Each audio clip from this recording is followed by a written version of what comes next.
Now that brings me to our fourth speaker, and you're with us, Mac, for the whole period, ready to answer any questions that anyone may have. But brings us to our fourth speaker, and I'm really particularly pleased to welcome Lise. Lise is the Norwegian Football Federation president, the first woman president of a football federation, and I think we could congratulate her for that.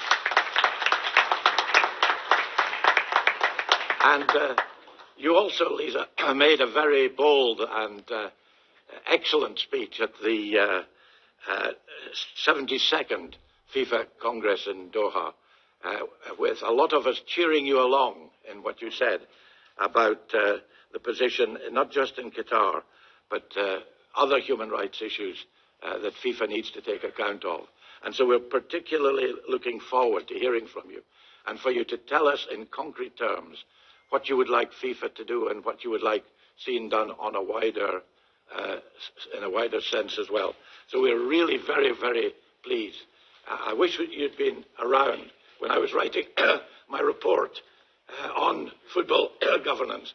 It would have been much better if I'd been able to consult you. But one of the things we did say was that we should have more women in top positions in sport, including football, and you're one of our great examples in that. So very welcome, Lise. Over to you. Thank you, Lord Fox, everyone here. I'm very humbled by your invitation, and I initially want to thank the Assembly for the engagement in this case for very many years. Actually, it was very useful to read the reports and the texts you've made. And initially, I want to use the opportunity to express that the Norwegian Football Association is grateful for the PACE resolution opposing the Super League attempts and condemning FIFA's biannual World Cup proposals. As a note. As a member of the global football democracy, I understand the challenges your assembly faces in identifying common principles throughout Europe.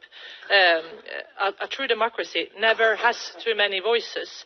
Discussions and disagreements are healthy, but only when guided by fundamental values both football and democracy share. And these values should never be cliches. They are deeply rooted in human rights, equality, respect, solidarity, and zero tolerance towards corruption. And they apply regardless of who we are, and they have to apply regardless of who we are, where we stand for politically, if we're rich or poor, straight or queer, or which football team we support. In Norwegian football, our members demand change. They question the ethics we leader has, and then they insist on transparency. And these demands are increasingly global, and we all sense it. In Doha, I spoke on behalf of Norwegian members about FIFA's decision to award the 2022 World Cup to Qatar. And we have to be honest, it happened in an unacceptable way. And it has had unacceptable consequences. I know your assembly requested FIFA actually to repeal this decision in 2015. But it is true that Qatar and FIFA have enacted a comprehensive set of changes the last few years.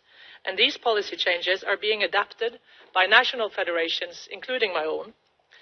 But paper reforms, because to some extent they are paper reforms, are not nearly enough. And we have to move from policy to impact, move beyond compliance, and dare to walk the talk. Unfortunately, we cannot see FIFA doing enough in practice. This affects us all. This affects all federations, because how FIFA is perceived has a huge importance on how we're all perceived in football. Human rights, like football, require doing. Goals cannot be scored without energy, movement, cooperation, action on the pitch. And the issues of workers' rights in Qatar is an apt example. My fellow panelists here today have made great contribution to the impressive list of legal reforms in FIFA and labour reforms in Qatar, and it's not easy. The Supreme Committee and the work Mr. Kutub referred to with workers' welfare, these are steps in the right direction. And it is my experience that the Supreme Committee really tries to meet critics and really work to make lasting changes. And it is important to recognise these sincere efforts by Hassan Al-Tawadi and his colleagues in the Supreme Committee. However, we are here to discuss the many remaining challenges. We have to recognise it, but people also have to listen when we discuss the remaining challenges. The most important one being actual change on the ground, implementation. We have yet to speak about some of the elephants in the room. ensuring independent investigation of unexplained deaths, workers' voices and their right to organize, criminalized homosexuality, gay people being haunted.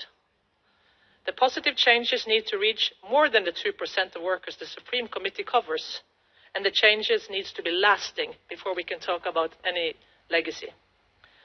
The Norwegian Football Association is a member of a UEFA working group on human and labor rights, which met Mr. Bell yesterday, actually.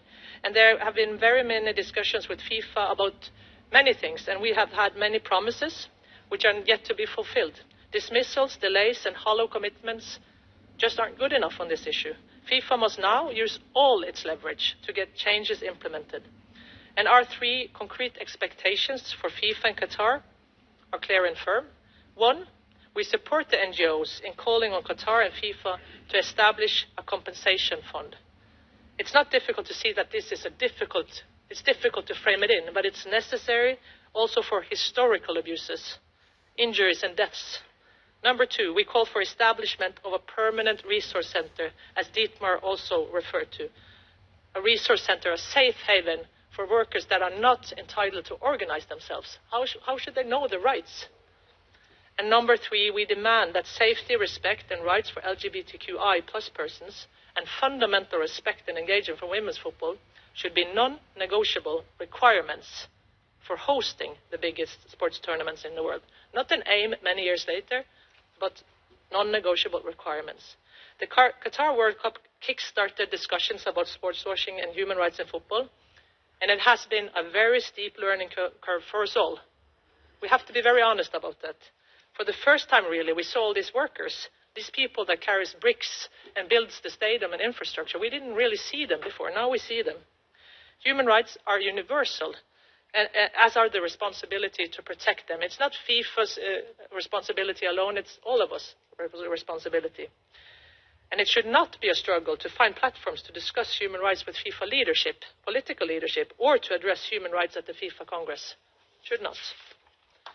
We know that nations who systematically break international human rights continue to bid for mega events and the biggest global tournaments. And we are dependent on ethical and brave leadership in football and the engagement of all of us, also media, to ensure that our tournaments do not contribute to grave abuses. As we said also in Doha, we fear that our stadiums will in fact be empty in the future if we overlook this moment, the urgency of this current moment. Thank you. Thank you very much indeed, Lise. That is equally as frank and helpful as your speech in Doha, and we're grateful to you for being here and for raising that. And it's also a very good introduction to our next speaker, and it picks up something in terms of requirements for